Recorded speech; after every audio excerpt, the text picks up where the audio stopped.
things are pushed down into this tube steel like that. I can't get it off right now. Use the socket on this side, or you will round your bolt, because it will start hitting this and cam off. So having the 360 grip of a socket is needed. That's Tool Tip Tuesday for today.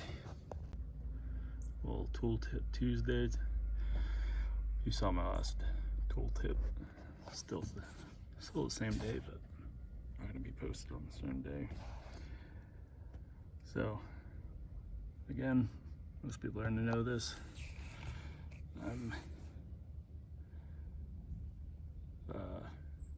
seafarer, so I get a lot of tool time, but I don't have a shop at home besides, my garage. So that's why I'm using relatively crappy tools, but I do know how to use tools. But not to the extent some people do. So this is kind of for beginners. It's basics for beginners. So you got these loose so you don't break your socket. They're not hand tight by any means. Still got the breaker bar out here. If I had a wrench that could span this distance, I'd definitely be using the wrench. But basically, I'm not gonna hopefully break the ratchet, but so you got a lot more mechanical advantage on this breaker bar.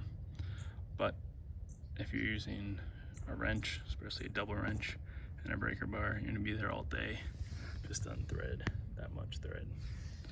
So got your wrench or ratchet in this case pressed up against something that won't move. It's actually got a little bit of a groove here because it goes, the tube steel gets flattened here. So there's like a little bit of a pocket there. Just don't want it on anything that will cam the wrench or the ratchet off. So now all you have to do, you can actually do it with one hand. Just pull it down and use the ratchet to back it off. Normally I'd be holding the ratchet, or at least the socket, so it didn't dance around on me. But only got one hand, there's a hand to spare, so I'm just using the breaker bar.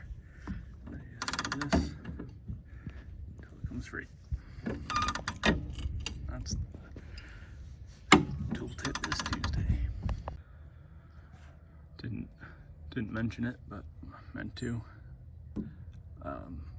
So you get in a lot of positions that are super uncomfortable on the ship, and you're hanging onto a pipe with your legs and you're upside down and contorted and covered in human shit. So this comes in handy then too. It is dangerous because sometimes you drop the wrench and it really pisses you off. But the idea is, because when you gotta break a flange or something, you're gonna set your wrench or ratchet, and then you're gonna preload it, and then you could actually just use both hands to really crank on it, or you could use your foot, whatever. But as long as because generally this won't have gravity pulling it down, so you're gonna have to preload it a little bit, or in some cases, especially if I'm using a ratchet, putting just a little bit of electrical tape in there and sliding it on, so you don't have to preload it at all, and you can use both hands and really ram. all the power you got into breaking that free. We don't use impacts, especially on the engines, because that's how you break stuff. I personally, I love the mini impacts, battery operated impacts, because we get, you know,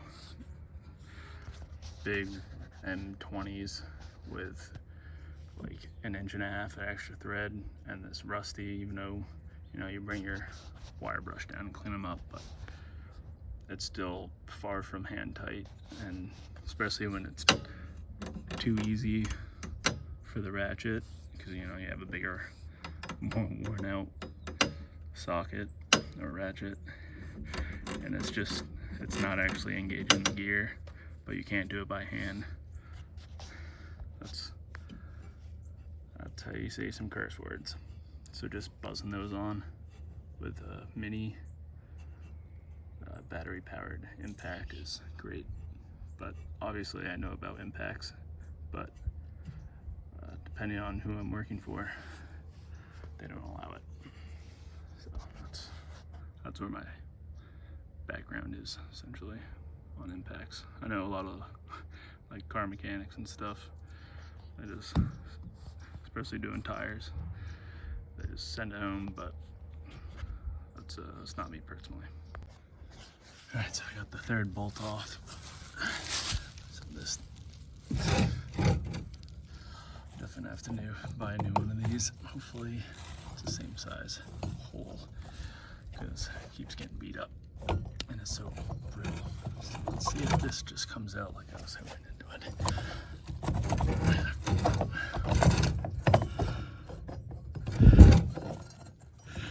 Might have to take this pin out here so I can get the gear out of that. Now, let's see if I can bend it.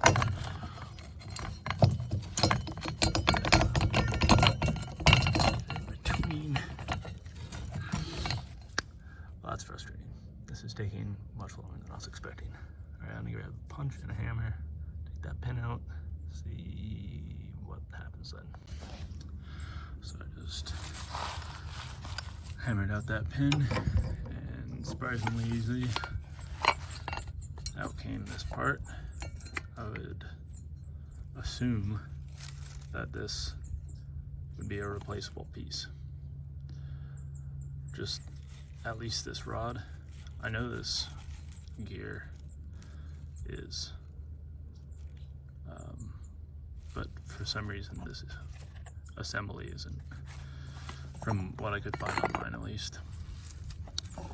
That's the thing about companies that always make new iterations.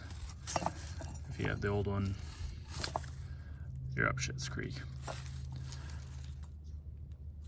So get out the old calipers, see what size this is, and see if there's any way I could make a new one.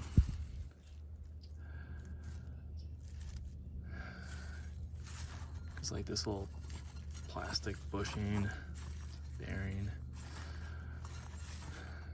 I'm not sure what this auger looked like. I'm not feeling too confident, unfortunately, about this. So if you have a seed spreader and you're spreading lime or really anything, just give it a little hose down afterwards, because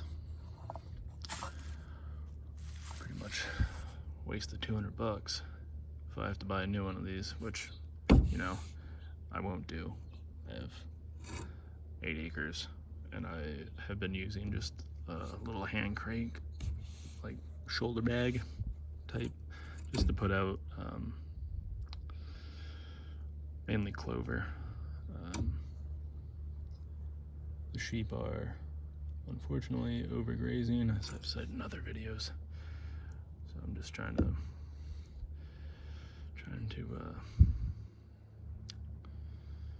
patch up all the holes that they make until I can actually start doing this full time and kick off the guy I rent my land to. But until then, I consider it to be a net positive having them there. Just get a lot of manure, and I was, the lamb that I get as payment, and the lambs, I just like enjoying having them there. I don't make any money off of it. I just enjoy having livestock on my property, besides the chickens.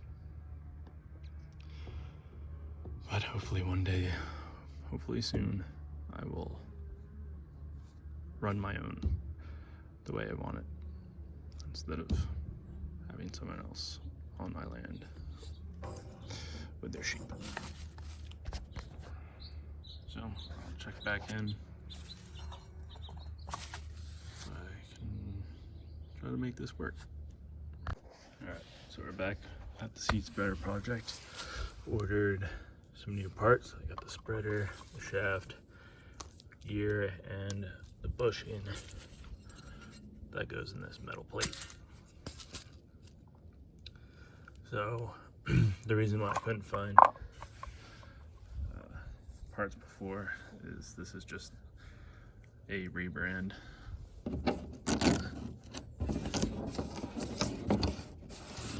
Maybe behind that sticker it says it's like ag something. So these AgriFab. So it's just rebranded Craftsman. So I couldn't find the parts searching for that. So got the new parts. Only thing I didn't get was pins, roll pins for the shaft. Hopefully they sell those at Lowe's. And that's the bottom.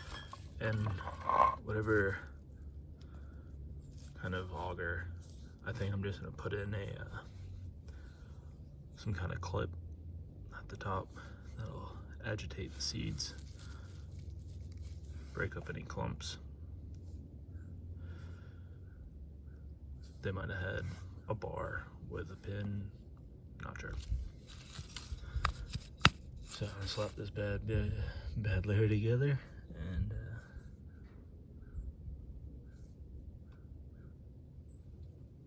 start rolling with it. Gotta clean it out. It rained the other day, so it was already pretty well clumped in there, but now it's even worse. So I gotta clear that out, dry it out before I store it, and pump up these tires, see if they hold air, and check back in along the way. So like I mentioned earlier, I only bought one bushing for that plate here. Forget about this one. This is the old one from this plate. It's in pretty rough shape, but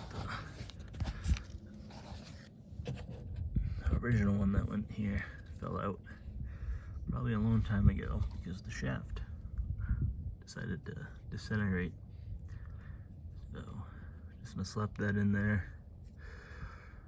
I doubt it'll become a problem, but if it does, the bushing was the cheap part. The other part was not as cheap. Alright, got the new bushing in there. Got my whole assembly on the shaft. I've already done this once before I put that bushing in. So made sure everything would align right. So all we gotta do is slap it in.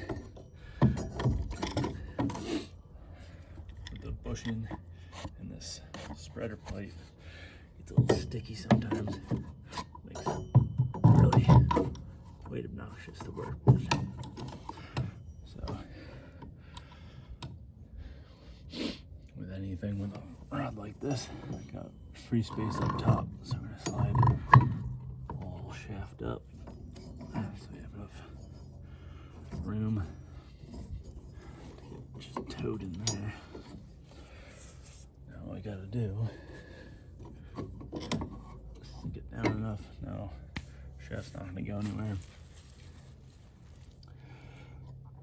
Kinda wanna align all the holes in the shaft where the pins are gonna go facing me so I can see what I'm doing. So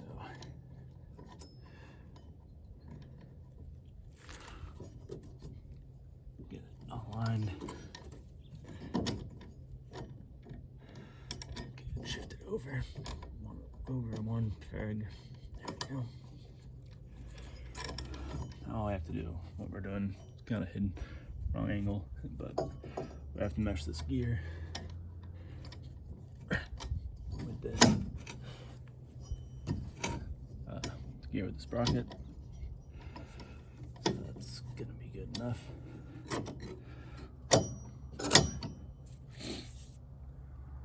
So if I had one, I'd just put the pin in right now. So I don't have to put the pin in here, put the pin in here. So I wouldn't have to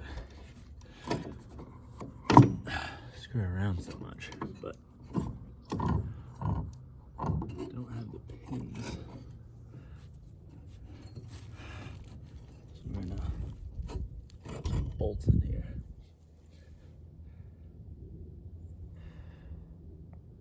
Well, shoot. Plate goes on the bottom. Damn it.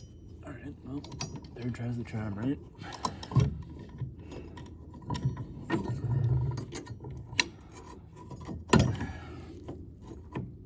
Where does it go on the bottom?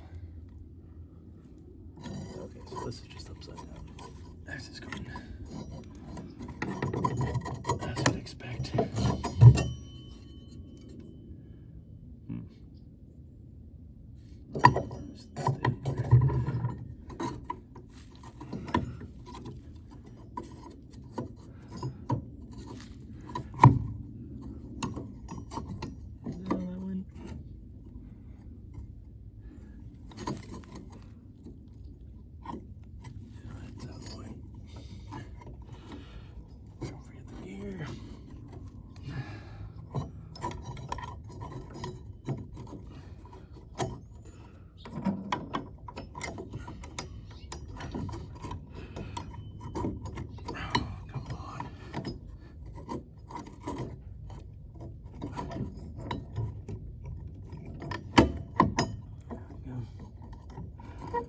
That's all twisted up.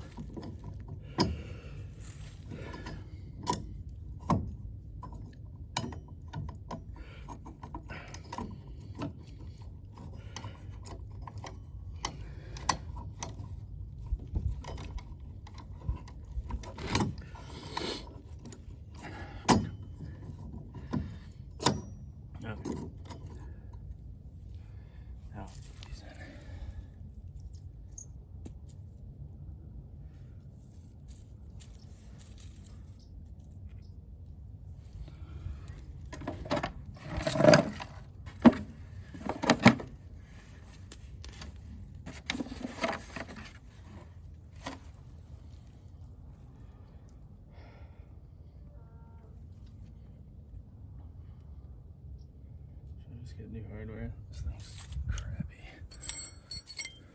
The whole thing's crappy. Gotta keep the cost low. Make it worthwhile.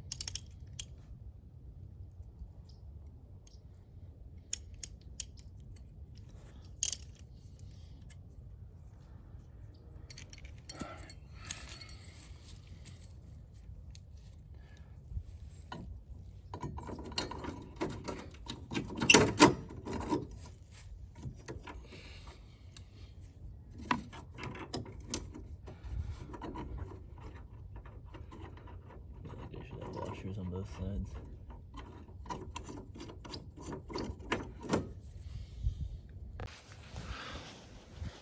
Decided to use the whole impact, not waste time with that, and not use new hardware besides the pins.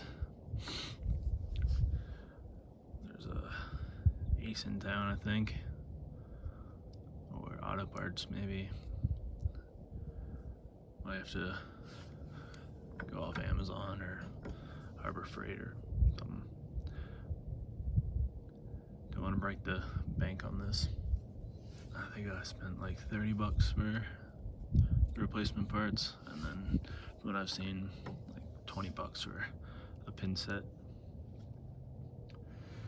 And then I don't know about the auger. Probably be a couple bucks for some kind of clip. And that'll be that.